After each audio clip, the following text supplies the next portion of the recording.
Hello there, darlings. Today's video is on Changli, the counselor and mentor to Jinhsi, who I already have a video on. Check that out if you are curious about her. Changli is a fusion sword character who seeks to deal a lot of damage and also provide your team with some nice buffs, much like Yinlin. Changli can be played both as a secondary DPS or as a main DPS. This is different to Yinlin, whose on-field damage isn't particularly stellar. Changli has enough damage to hold her own on-field, but I do believe you'll have a lot more success in dual DPS teams with her. In any case, let's go over how her kit works first. We'll start with Changli's Forte first, as it is integral to her entire kit. Her Forte bar has 4 stacks called Inflamement. When you have all 4 stacks, you can heavy attack to unleash your Forte, which does a big burst of damage, which counts as skill damage. Roughly 1/3 of Changli's damage output is from her Forte, so you want to make sure you're getting at least 2 Forte triggers every rotation on her.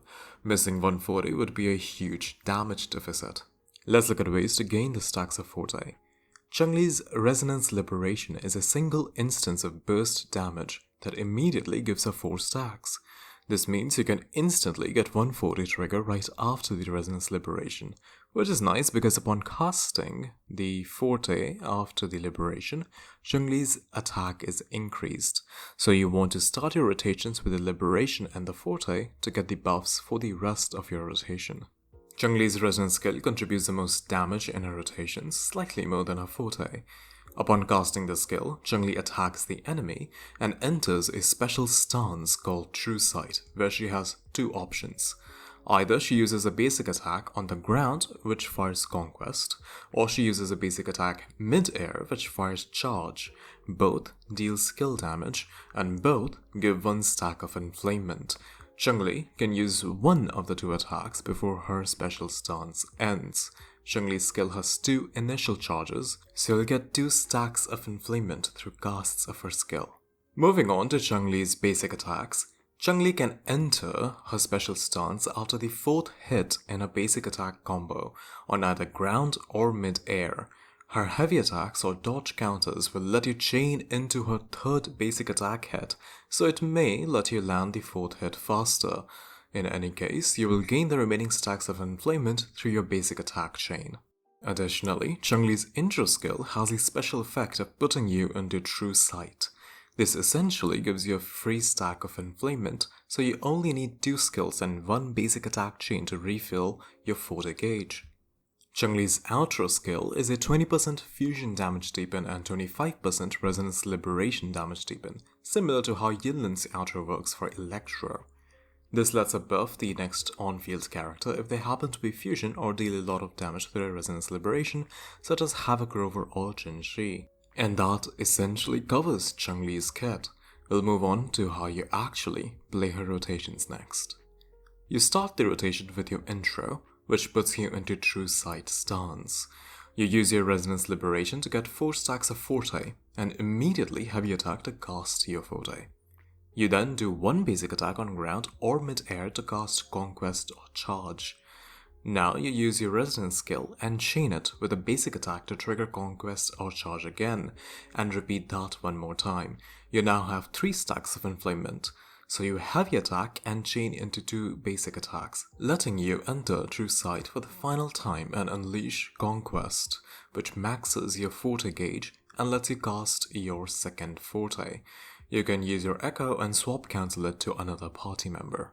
Going to Changli's build, you will want either the 5-piece fusion set Molten Rift or the 5-piece ER set Moonlit Clouds, if you're using Changli with another damage dealer.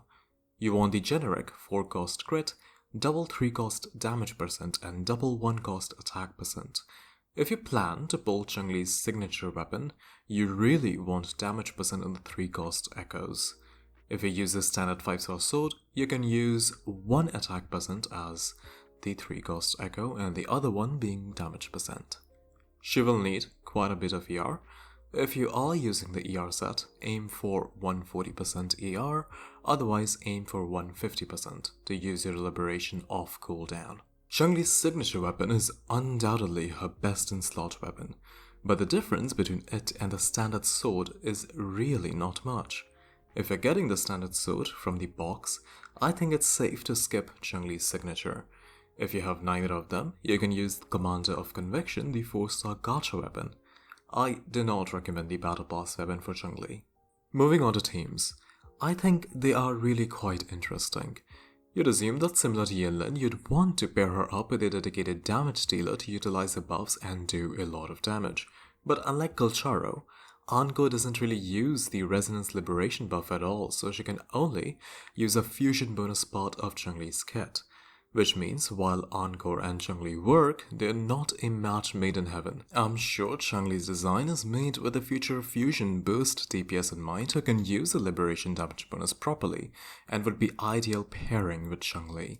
As such, while you may hear a lot of people talk about how good Encore and Changli are together, and don't get me wrong, I fully expect them to play pretty well together, I just don't think it's going to be a significant improvement over existing Encore teams, particularly those with Sanhua. That being said, I do like Changli dual DPS teams. I think Wuthering Waves favors these teams in general, and I don't expect the case to be any different here. In particular, dual DPS compositions with the aforementioned Encore and jinhsi are my favorite pairings with Changli. Keep in mind though that since Changli isn't available to test yet, this is all theory and in practice some teams may turn out to be better than others, but I'll update you on that when the time comes.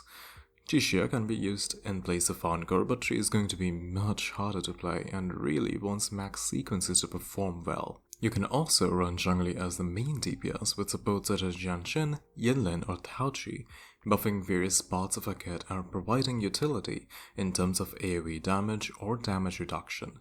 Main DPS Changli teams will likely not feel as strong as some of the other DPSs in the game that fully focus on personal damage and lack supportive parts in the kit, but that's to be expected. And that pretty much covers most of the things I wanted to talk about Changli. So, is she good? I'd say yes. If you like her design or gameplay, she's a safe pull who shouldn't feel bad, as long as you temper your expectations and don't expect crazy hyper carry damage from her. Since it's super early days of Wuthering Waves, there isn't really going to be a team where Changli slots poorly into. Things may change in the future, but for now, my opinion on Changli boils down to if you like her, she's great, but if you don't like her, you're not missing out on something crazy. That's it for today's video. Until next time.